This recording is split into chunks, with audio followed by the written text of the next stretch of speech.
Pro Group Management. Workers' comp that works for you. This is 7 at 7 from the Las Vegas Review-Journal. Good evening, I'm Jen Ah. Thanks for joining us on 7 at 7. In top stories, sponsored by Nevada Hand's Silver Sky Assisted Living Community. Learn more at nevadahand.org. A frightening moment for passengers as the plane makes an emergency landing at Harry Reid International Airport. The Sun Country flight took off early this morning from Minneapolis, but was turned around due to a collapsed landing gear. The plane returned, making a hard landing at Harry Reid. Passengers and crew then exited the runway.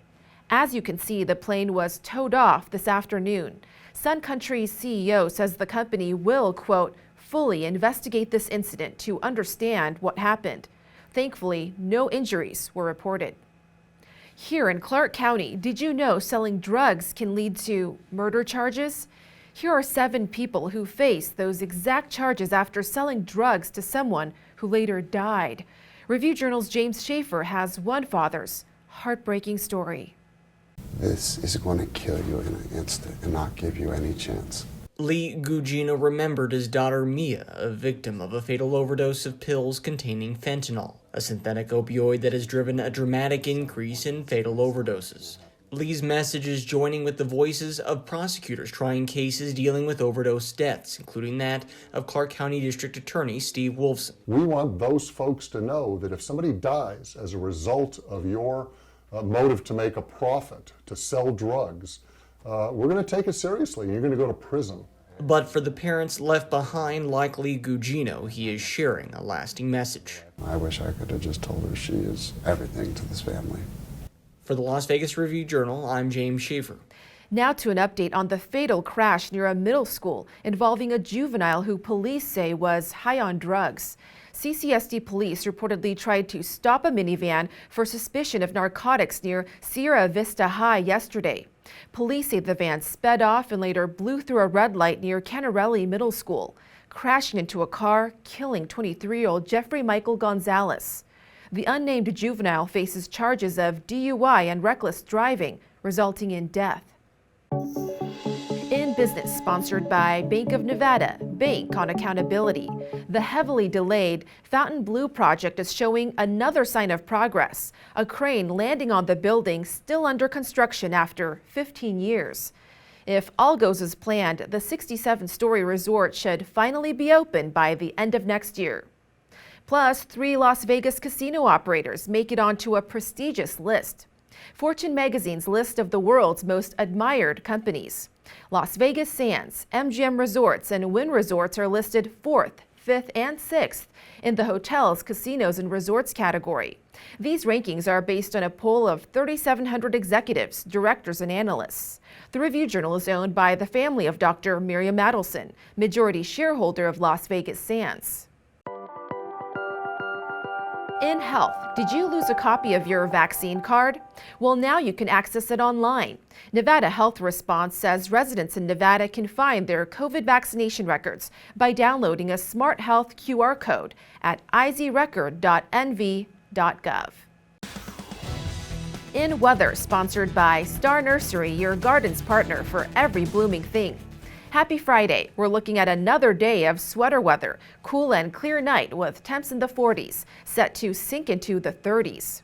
On Saturday, a slight warm-up and a few clouds rolling in, with a high of 64 and low of 41 degrees. Then a sunny Sunday with similar temps and some breezes blowing through. Fast forward to Tuesday, a really nice warm-up. Your highs set to hit the 70s for the first time in a while.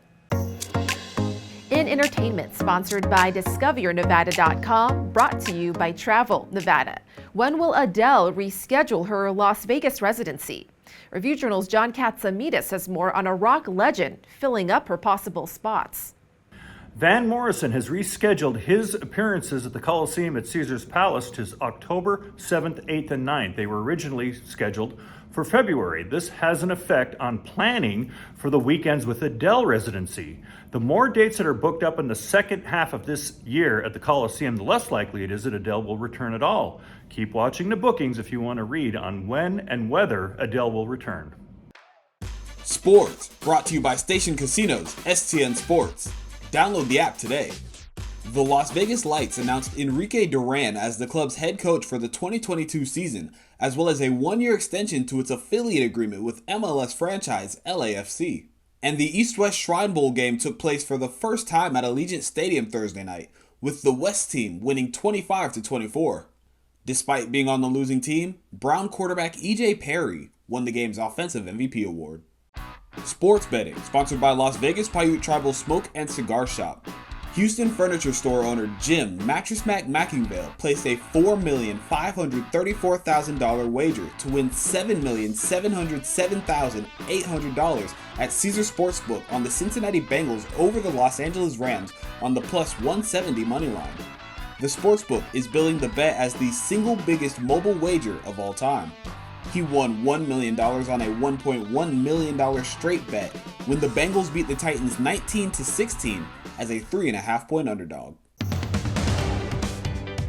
In lifestyle, while the NFL Pro Bowl is in town this weekend, the league is also giving back to our local community. I'm seeing them smile, getting to know them a little bit. They're telling me a little bit about Henderson, Nevada, so it's an all-win for everybody. The NFL partnered with the city of Henderson to clean up Wells Park and paint a mural at the local Boys and Girls Club. Volunteers assembled care packages as well to benefit the nonprofit that supports domestic violence survivors called Safe Nest. In downtown Las Vegas, after a private nonprofit transforms an abandoned church into a homeless shelter, its future is now uncertain. Review Journal's Renee Summerhour explains. Renee?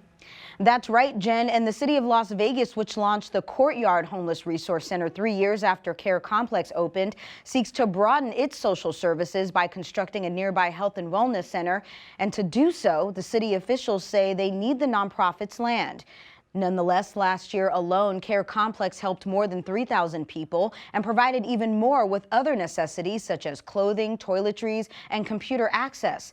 The complex is also a rotating home base for a variety of organizations. Groups providing counseling, mobile showers, and other services have all set up shop rent-free. A medical clinic offers vital checks 5 days a week. I was of the mind, was telling anybody that, which it came up, I think the city has gotten to the point where they've incorporated us into their master plan and they see us more as their partner at this point. But staffing here says there's uncertainty looming over the nonprofit's future. Care Complex officials say they would prefer to stay put, believing there's enough room for both of them. Jen? Thank you for watching 7 at 7. If you have a Roku device, just search Review Journal to download our channel. Watch Las Vegas breaking news streaming live on your OTT device. We'll see you back here on Monday for more 7 at 7. Review Journal Studio, sponsored by Adam Kuttner. Get the maximum settlement as quickly as possible. This 7 at 7 update, sponsored by Pro Group Management. You're watching 7 at 7 from the Las Vegas Review Journal.